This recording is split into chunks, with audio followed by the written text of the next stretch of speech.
Good afternoon, good evening, good morning. You're listening to the Wednesday week, my Wednesday edition. Today I've got Andy. I'm crap with surnames, mate. You're gonna have to pronounce it yourself, I think. Yeah, my name is Andy McElwaine, and from Sheffield originally, but live down in the big city of London these days. Oh, the old smoke. The old smoke, yeah. Whereabouts in London? I did a stint down south. So I live in South East London, so my local football club is Charlton Athletic. Did you go? Did you go I the other did, week? yeah. I've been for the last God knows how many years. It's literally the easiest trip for me. It's like 10-minute drive down the road. So yeah, Charlton's a good day out. We go to Greenwich, have a few beers, met up with loads of old mates. But yeah, I don't get up to Hillsborough as much these days. Used to be a season ticket holder, but I try Yeah. and get to as many games as I can when they're down here, and especially when I'm back up north as well. Mm. I just want to make a note on the for the recording. It's the 4th of April, just because this might go out in May. So if you start talking about the current league, that's why. We could make a tit out of ourselves. Maybe say we're going to win the league and we've finished seventh. Well, it was interesting. I listened to the Peter Norman one. I know Peter. Yeah, And he said, "Oh yeah, we're doing really, really, really well." I'm thinking, yeah. the wheels are falling off a little bit.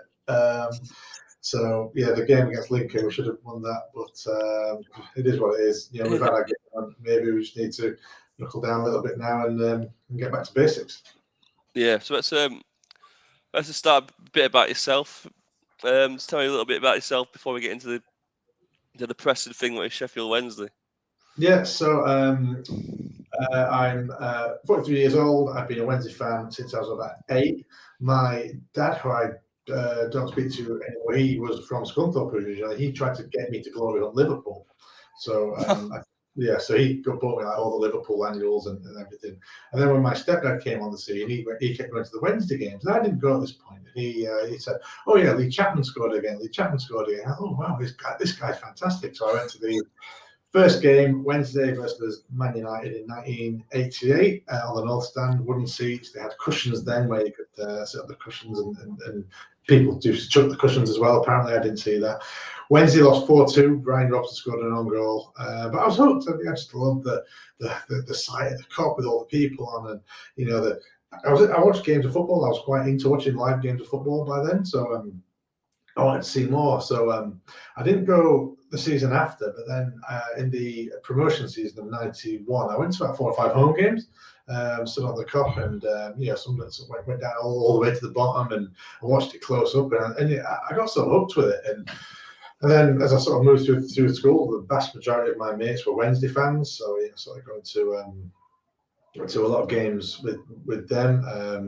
Obviously I went with family until I was sort of 15, 16, then we were going with my mates. And then I started working at Hallam FM on sports team for a bit. So I did a lot of sports producing and reporting. So I had my own slot on the radio doing the Steelers and the Sharks and stuff. So I didn't get to a lot of games on Saturdays, but I got to all the midweek games. So I had season ticket from sort of 2005 until, 1995 until I moved down to London in 2007.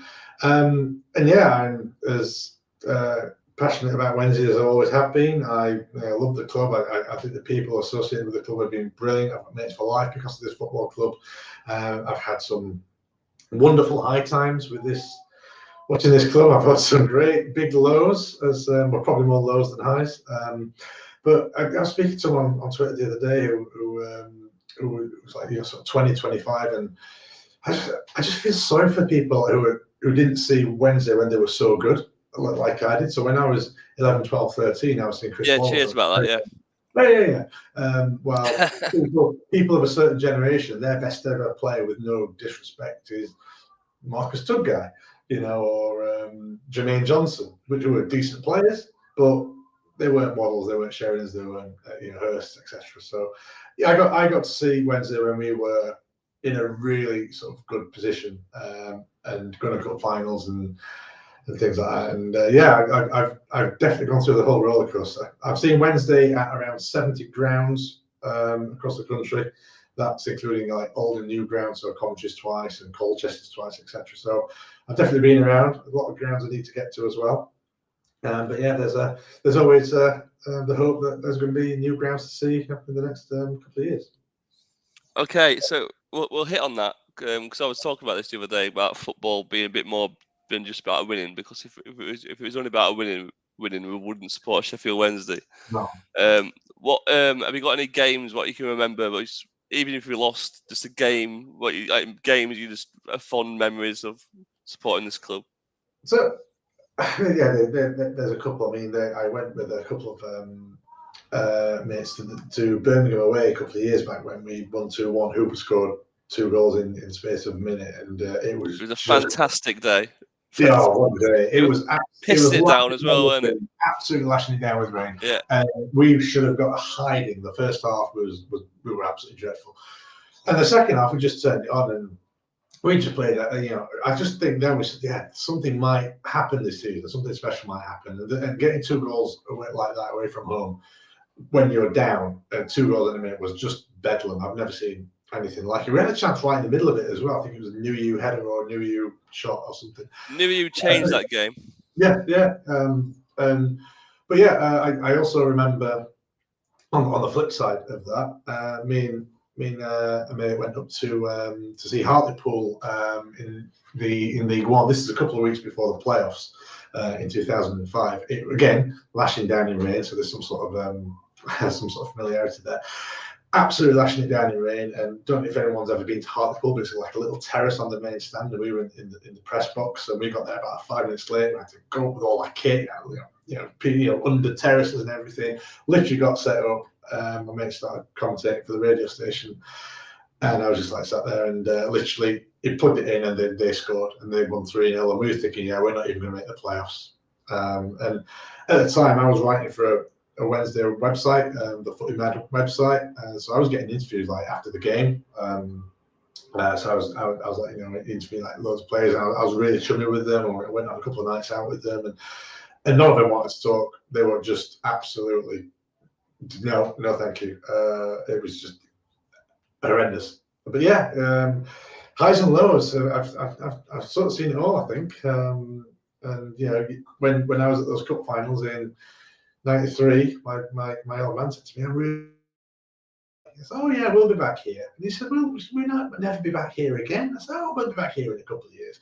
It was right. It took us another sort of 20 odd years to get to anything like that.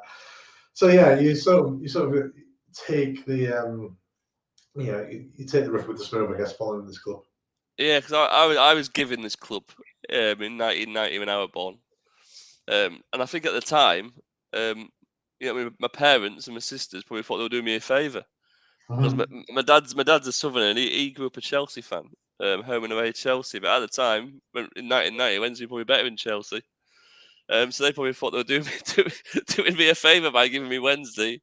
So it's actually quite interesting how I came to watch Wednesday as well because my old man, my stepdad, Nick, he said, right, I'm a Wednesday fan, I'll take you to the Wednesday game, but you might want to be a United fan as well. Okay, so I'll take you to both games. Okay, so I went to Wednesday, they lost 4-2 to Man United. And I thought, okay, cool. Let's see what United do. So we're going to go to the United versus Spurs game. But he got called off because of the weather. So I thought, all right, I'll nail my pin to the mast here and I'll be a Wednesday fan. In the rearranged game, United beat Spurs 6-0. So no. I know. Think about that. Oh God. Funny you should say that because I've got a mate who's told me about you support a German team, and that a German team might be wearing them. What colour does that German team wear? Yeah. And red and white. Yeah. So how do you do it? Yeah, it's hard as well.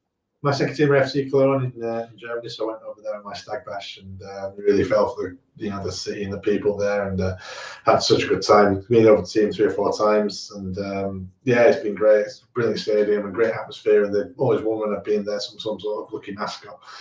But yeah, they play red and white, which I do find is very, very strange. They do alternate between red kits and white kits at home, so I do prefer the white ones. Yeah, absolutely. Oh God. I mean, I was going to ask you. Before I found that out earlier today, I was going to ask you, do you own any red clothing? Because Uh, I hate them. I can't even touch the colour. I think I've got like a sort of dirty red or maroon T-shirt. That's about it really. Everything else is like normal colours. Yeah. So I can see you've got quite a few kits behind you. Do you want to talk Yeah. us through them? I imagine you've got quite a few, have you? I had loads actually, but I got rid of quite a few in the last couple of years just of space. I wasn't wearing them and everything. But yeah, this one here, the old 92 kit is probably my favourite Wednesday kit. The favourite away kit as well. The yellow one, which is pretty similar to the one we've got now.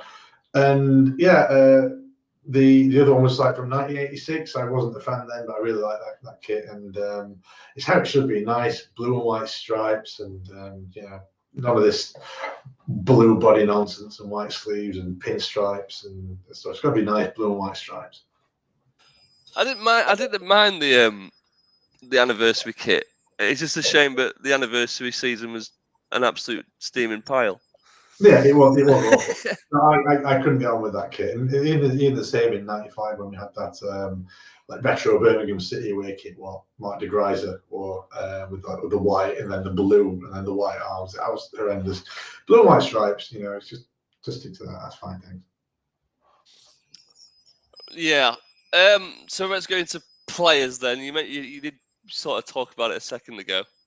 So apart from the obvious of Waddle and Hurst and Sheridan, is there anyone else that you might love? Well, yeah, obviously Roland Nielsen was an incredible player. I He saw a was, goal of it. I saw him assist. I saw some highlights, funny enough, today between Wednesday beating Man City 2-0 in '92.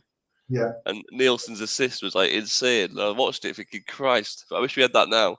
Oh, yeah, he was just incredible. There's a great story in Ron Atkinson's book actually where they were at a hotel. I think it might have been before Wembley or the Wembley party, something like that. And Roland Nielsen came. Everyone was like nicely dressed, like trousers and a shirt. Roland Nielsen came down with like the black jacket on and button bonds, shirt undone, looked like James Bond. And he came down. And he just started literally playing the piano perfectly, like some sort of concerto musician. And he was that good. He could do everything. And before the League Cup, not the League Cup, the FA Cup final replay, he played for Sweden the night before. So he played for Sweden on the Wednesday night. He played for us on the Thursday night. Imagine that now. No, Managers be going, oh, he's tired. Do you know what I mean? Yeah, absolutely. But yeah, Roland Nielsen was a brilliant player. Des Walker was a great defender. Bart Williams was a super midfield player who had a very good career after he saw the light and left us. But more recently, I've liked the likes of Steve McLean and Jermaine Johnson and Forestieri, obviously Bannon, and we've had a lot of good players. We've also had a lot of bad players in that time. But yeah, there's always been at least someone you can hold your hat on and say, yeah, he's all right, even in the dark times. Yeah. So I asked this question when I first started promoting the pod. This new pod anyway, the My Wednesday stuff. What does it's like why have you stuck with Sheffield Wednesday? Like why have you like been obsessed with it ever since? Because like if a football club try turning you off football, I'd argue ours has done a really good job at trying to do that. Yeah, I mean it's interesting because you go to the games and you get really you're into it and then you go and then one of my sort of best schoolmates, probably the only one I really speak to now. I used to go to the games with him, and we still get together. We still go to the games and reminisce about childhood stuff. So it's the people I've met through this common interest of supporting the same club as being fantastic. I've met people on Twitter who are now fantastic mates. Been on holiday with people who I've met, Wednesday fans, and we've got on really well. It's incredible how one focal point, however maligned it can be at times, can bring so many people together. And there's so many great people as well. I mean, yeah, you do get your element of idiots in the Wednesday fan base. We all know who those people are, but the people who I hang out with and go to the games with are fantastic people that do anything for you. They'll help you out when you need to. But we have good days out. We have a good drink. We have a good laugh, and and this one thing which has brought us together. We've ended up talking about all sorts of things like music and politics and other sports and things like that. So yeah, it's the people have definitely helped. I mean, there was a spell where I used to go to the games on my own, and because my season ticket was like an original A share for a couple of years, so it was like a free season ticket. It was like right on the Lappins Lane end of the South Stand. And I was just sat there on my own, and I was like 16, 17. I'm thinking, I'm not really enjoying this because I want to be sat next to someone. I want to, have a laugh with them. And now every time I go to the game, I'm with someone. So yeah, if I was going on my own and that was the situation, I probably would have grown out of it a little bit. But it's all about the people now for me. I completely agree with that. 1,000%. Even though it's impossible, 100%. So the guy who told me about your German team is Si from North Yorkshire Owls. Mm-hmm. So I met him about the day of the Wembley day. I was living in York on my own, and I just said I'm going down to Wembley. I've got one ticket. Can I tag along with you guys? Cool. And he said yeah. And then, like I say, I've been in the group chat with him and the rest of them ever since, and they've helped me out when I've gone through tough times with just a bit of advice. Let me vent to them. They've sorted me out with tickets. Do you know what I mean? And I'm just a nobody compared to them. I didn't grow up with them or nothing, but just because we love Sheffield Wednesday, it's like, come on board, lad. Do you know what I mean? Yeah, it's a similar situation with me. Yeah, obviously, yeah. Sam's a good mate of mine now, and we've been away, and we talk every other day, and we've got the same opinions on various things, and it's good. But there's a pub in London called Mabel's Tavern, which is near King's Cross. It's where a lot of the Wednesday-based, London-based Wednesday fans go and watch. So I met a couple of people in there, and we, it's full of Wednesday fans. It's great. And then eventually I met another one through somebody else who went to that pub. We sort of realised, and then I met another old mate, and I recognised another guy from this pub when he came to us. So we've now got this big circle of mates down in London now, about eight and nine of us who go to the pub all the time. We go to all the away games, and then obviously we meet up with other people. So, like for example, down at Portsmouth the other day, we had Beastie and Fudge, who you obviously know very well, and yeah, everyone sort of knows each other, and it's great. We had a good day out, and yeah, when we went to Wembley, my company at the time, we had corporate access, so we weren't in the box, but we were in the sort of Club Wembley sort of part, and I got 10 tickets. I paid for them, but so I got like all my old sort of schoolmates in, and like a couple other people. So there's 10 of us. There's technically sat in the Hull end, but yeah, it was empty, so it didn't really matter. I'd help out. Yeah, but that was a great day with because of my my old sort of journalism days, and I got on with the players. Lee Peacock came down. We had a good laugh with Lee Peacock. And, I had a photo. I had a photo of Lee Peacock. Si, funny enough, went, "Do you want to meet Lee Peacock?" And I had like 7 pints at this point. I'm like, yeah, go on then. It's like, here he is. Like, but yeah, I got on all that lot from sort of like the sort of the 2004 to like 2007 teams. There's some great players like Whelans and Brunts, and even the less heralded players like John Hills and Steve Adams. Great folk who always had time for me, and I was just getting interviews outside the stadium. I don't think I'd be able to do that now, but they're all great with me. All gave me the time of day, and we had a really good bunch of players there. Yeah. I mean, like this season, I was at the Newcastle game, and I thought that was just an incredible night. And before that game, people were saying that the atmosphere at Hills was being a bit crap, and the reason behind that is because the opposition we're playing against, we just expected to win every game, even though we're in this league for a reason, not because of. I mean, we're not in this league because we're good. So. And I thought that game really ignited the season. I thought we really kicked on that game, and that game will stick in my memory for forever. Even though ultimately it meant nothing because we got knocked out in the next round by Fleetwood. But I think that's what football is. Because I think, would you agree? The thing is, though, about that game, people think that Wednesday is this big, huge club who everyone knows. we're an insignificant League One club who may get up to the Championship at the moment. Yes, we're a big club. We get big crowds, and we used to have a big history and everything. But you go abroad now, and people say, oh, "I'm a football fan. Where are you from?" Sheffield. Oh, Sheffield United, because they've been more prominent in the Premier League. Blackpool who are a relatively big club. They've won lots of things in the past. They're in a league above us. Oldham, when they're in the league now. They used to be in the Premier League. So for me, you're only as big as the league what you're playing. And I don't judge it on crowds or the players. You've got to judge it on league position. Hopefully, we're good enough to go up this season. Touch wood. But let's see what happens. I think we've got to the position where we've got without necessarily playing fantastically. Now we've got to sort of learn how to sort of dig in and get them results again. I think we're having the chances. It's just we're not being clinical. We had so many chances against Cheltenham and Lincoln. Even Barnsley, where we lost, we had 3 or 4 really good chances where we could have scored a couple. Oh, the Aidan Flint one. Which one? Yeah, exactly. The one before they scored, like 2 seconds before, was just. I mean, funny enough, on the point of going alone, I went to Barnsley on my own.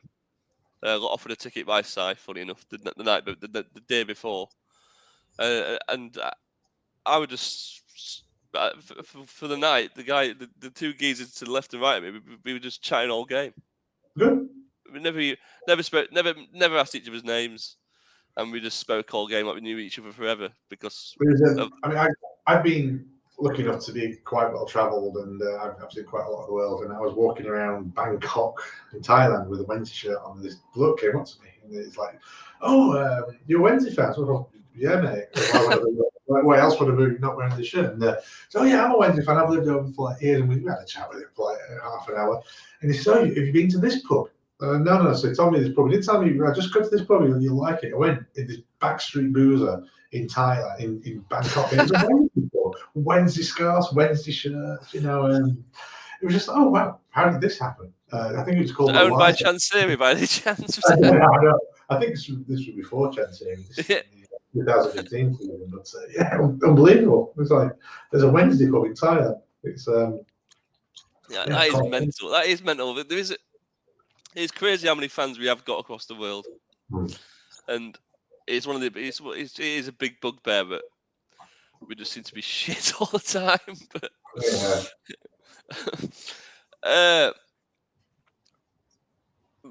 so let's just go to.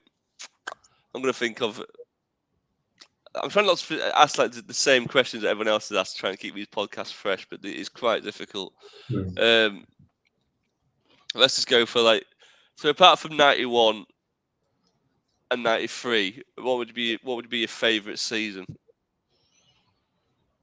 That's an interesting question. I think that promotion season when we went up in the 2012.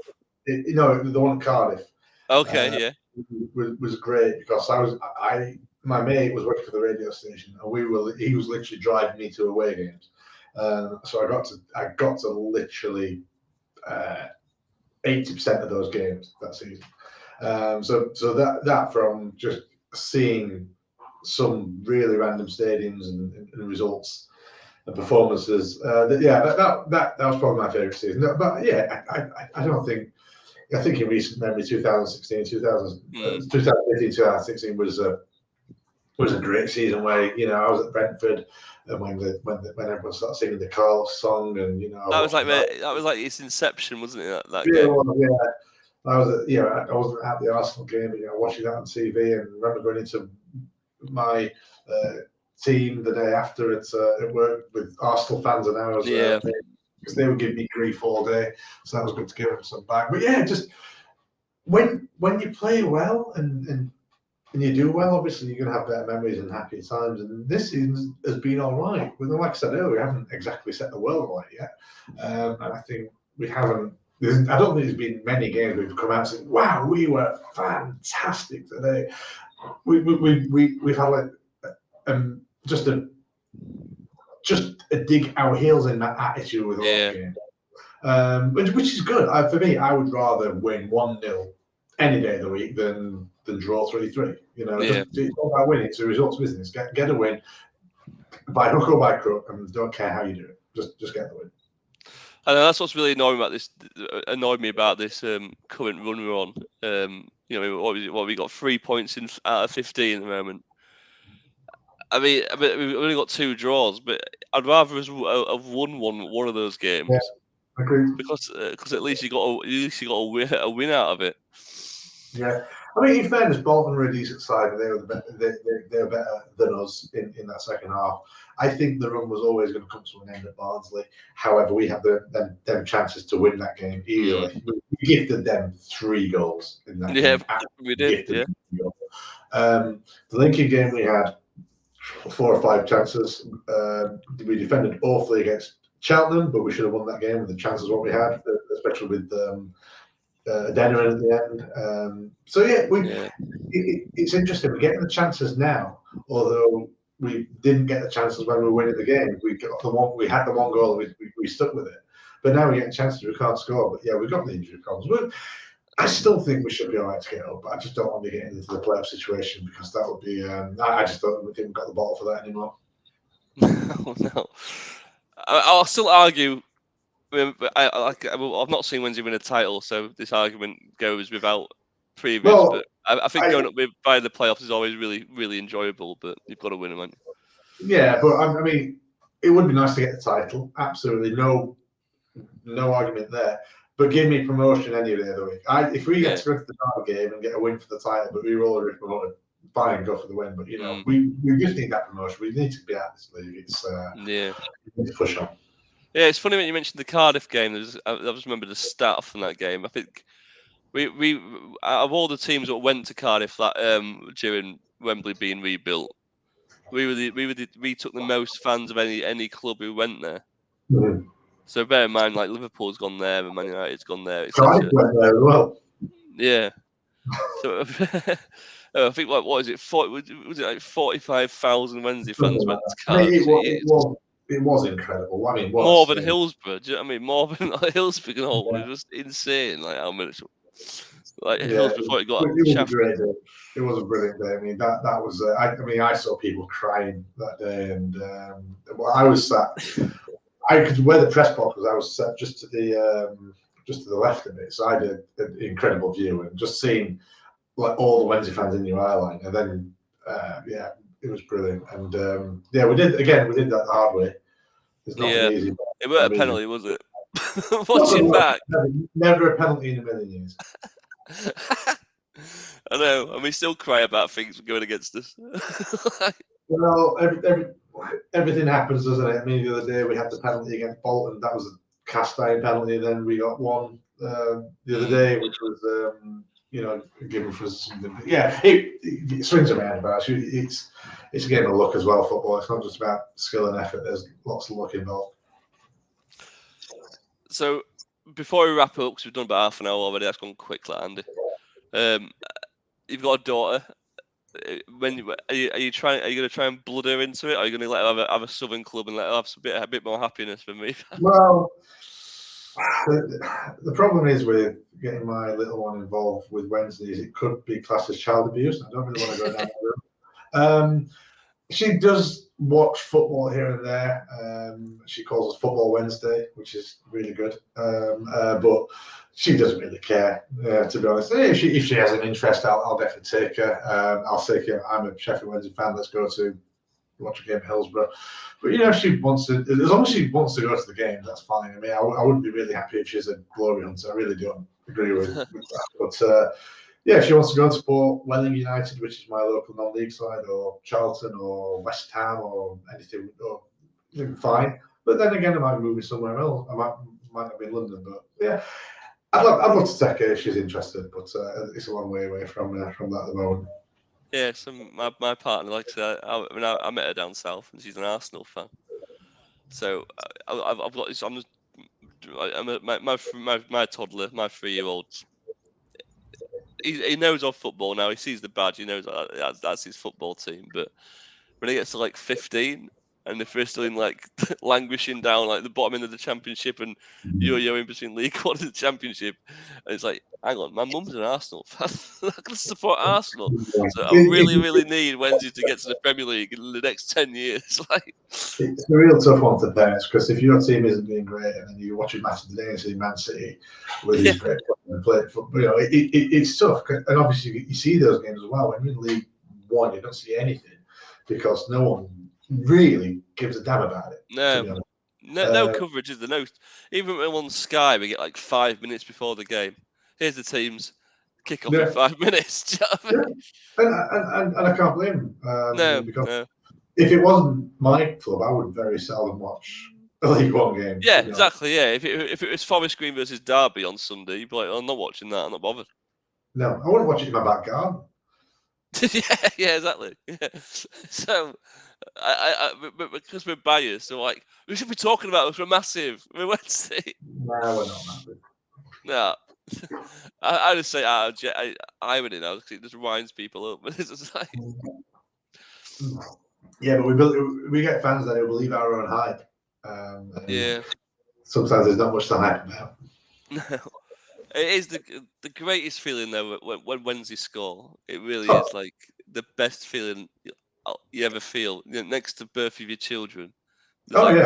Sheffield Wednesday scoring is very close second. It was interesting. When I went to that Hull game at the end of the season where we got into the playoffs. We beat Hull. They'd not lost all season, and we scored in the last minute. It was like a long throw and a bit of scramble. James Quinn scored, and it was incredible. And then literally the full time whistle went. And I went like crowd surfing. I went like 5 or 6 rows down. I looked where my mates gone, and then like I turned my phone and I found out, my nan had died. I'm thinking I was like there to there. Like,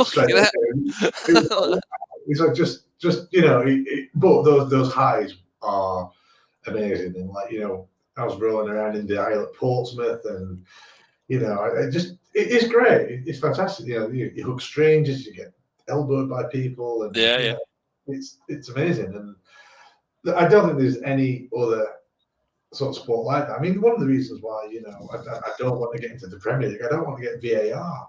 No, well, we had it against Plymouth, didn't we? It was crap. You can't celebrate a goal anymore. Right, scored great, fantastic. Walk back to the centre circle. Who cares?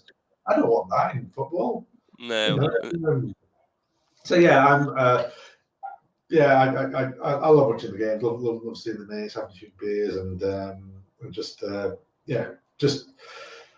enjoy the atmosphere. Just get on with people, and when that goal goes in, it's there's nothing quite like it. Yeah, I talk myself around in circles because, like, I'll say to myself, it's not about winning. It's about going to the game, meeting your mates, having a few beers. Do you know what I mean? Escaping the real world. Because I see football as like a make-believe football world, and nothing. Like, the money doesn't happen. I can't look at the money because it'll just piss me off knowing, but so and so has gone for that much, the amount of millions. So to me, it's like I just pretend it doesn't really exist, and I forget about my bills, I forget about my mortgage, I forget about my British Gas rinsing me every week, every month. Do you know what I mean? But then I think, oh, but it is about winning, really, isn't it? Do you know what I mean? So I go on this big loop all the time. Right, Andy, it's been a pleasure. That half an hour has flown by. I'm full of cold, so thanks for doing all the legwork for me. Well, it's your job to interview me, not mine to interview you. So we're talking, isn't it? So right, like I say, it is the 4th of April, but do you think they will do it? Do you think they will get promoted? I do, yes. I look at the fixtures and I just think there's a lot of winnable games. And sure, I didn't think we were going to go on that big 23 game run. I thought we were going to lose this game or this game, and winning it or drawing it. So I think we are going to go up. I think Plymouth and Ipswich have got a lot of games where they're playing in midweek, and that's sort of now where our schedule is a little freer. Get a few players back, we should be all right. But I think it's going to go down to the wire. It's the most difficult League One I've ever seen with all the teams. And fingers crossed we can do it. But if we don't, then it's back to the drawing board and try again. Well, this is the thing. Actually, I can keep going now. This is the thing. Remember, like you see like clubs like Bournemouth and Brighton and Brentford doing so well in the Premier League. Mhm. But if them smaller clubs are up there, well, a bigger club's got to go down. It's as simple as. And so League One is mental at the moment. Anyway, right, I'll end it there. Otherwise, we'll just keep going about football all night. Thank you very much. See you later. No, it's about all the best.